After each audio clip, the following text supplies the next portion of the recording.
Olá, querido amigo, tudo bom? Que alegria estar com vocês em mais um estudo da lição de Escola Sabatina. Hoje é um dia especial, eu estou aí na expectativa do estudo, porque iremos falar sobre Efésios capítulo 2, verso 14 e 15. E aí, Paulo aboliu a lei? Ele falou que Deus aboliu a lei em Cristo?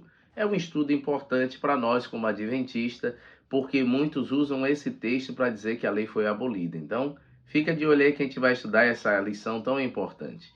Queridos, quero lembrá-lo também, antes do estudo, que quinta-feira, às 19h30, vamos estudar sobre mais um pioneiro, John Byton. Se você olhar na lista dos pioneiros adventistas, ele está. E qual é a importância dele para nós? Venha quinta-feira assistir conosco e vai ter um quiz especial sobre ele, tá bom?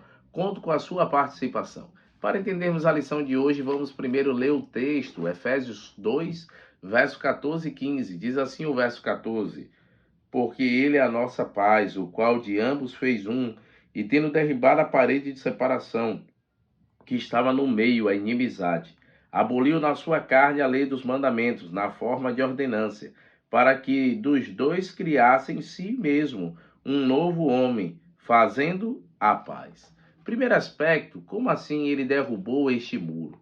Eu não sei se ficou claro na lição de sábado, quando eu falei que existia realmente um muro de separação no templo, um muro de 1,20 m, e ele não era permitido gentios entrar, corria até o risco de vida quem assim entrasse. Mas esse muro era do tempo de Herodes e ele foi derribado. Assim, também em Cristo foi derribado a separação que existia entre judeus e gentios. Deus o vê como um só. E como eu já enfatizei aqui, nunca houve separação no coração de Deus. Mas entre nós não deve haver separação. Isso era um recado para ali os judeus convertidos e hoje para nós cristãos. Há muitos cristãos que olham para os gentios, os ímpios, com um olhar de desprezo, com um olhar de que vocês não pertencem a Deus. E isso é um erro assim pensar. Não deve haver separação. Eles também precisam aceitar a Cristo, mas são filhos de Deus. São ovelhas desgarradas, assim como a gente sempre usa o exemplo do filho pródigo, da ovelha perdida que o pai foi atrás, o pastor foi atrás. Ele se importa com as 99 ao ponto que deixou no aprisco, mas foi em busca da ovelha perdida. E aí agora a gente chega no verso 15, que é o importante para nós, quando diz, olha, que ele aboliu na sua carne a lei dos mandamentos de forma de ordenança. Vocês lembram que quando a gente lê um pouco mais acima, diz que eles eram chamados de incircuncisos? E assim agora, aqueles que tinham a circuncisão física, chamava de incircunciso. Se você for observar, desde Atos, Paulo tem uma briga com os judaizantes. Quem eram esses? Cristãos convertidos, judeus convertidos, que tentavam impor para os gentios as leis judaicas, dentre elas a circuncisão. E em vários momentos Paulo brigava sobre isso. Eu até vou colocar aqui a referência de Atos, quando isso aconteceu mais claramente. E aí em Romanos, Paulo bate muito nessa tecla, que era para cuidar com esses, né?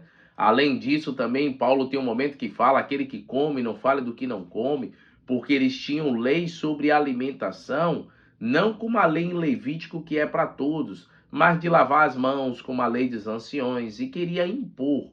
Então a gente percebe claramente que é uma lei em relação à lei cerimonial, como, por exemplo, a circuncisão. Não precisa mais ser circuncisado. Não é necessário para os gentios. Isso era coisa que foi estabelecida para os judeus.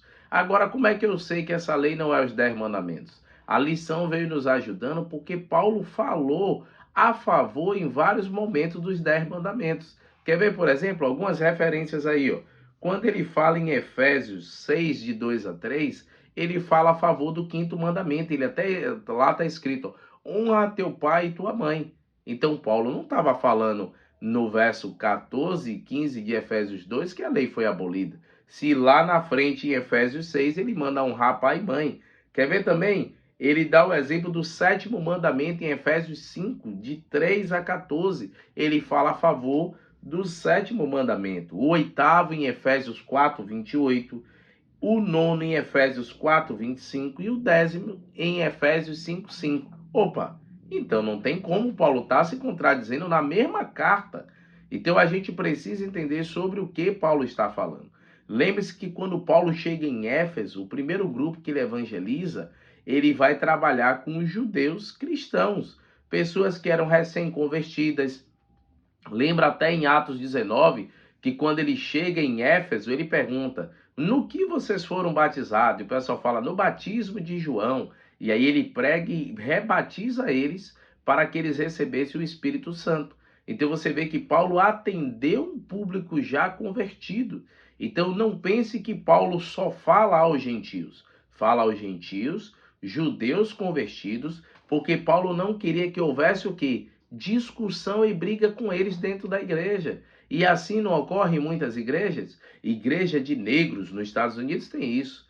Igrejas americanas, igrejas portuguesas, né, de língua portuguesa.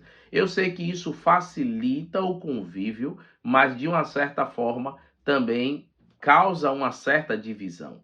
Por isso, queridos, somos um em Cristo. Isso tem que ficar claro para nós. E Paulo de maneira nenhuma estava abolindo a lei, tá certo? Espero que você tenha entendido. Se entendeu, coloca aí no comentário. Se ficou dúvida, coloca também para a gente tentar esclarecer e te ajudar. Vamos orar? Querido Deus, ó Pai, abençoe a cada amigo que está participando conosco nesse canal. Que a tua graça e paz esteja sobre eles. No nome de Cristo Jesus. Amém, Senhor. Deus o abençoe, queridos. Tchau, tchau.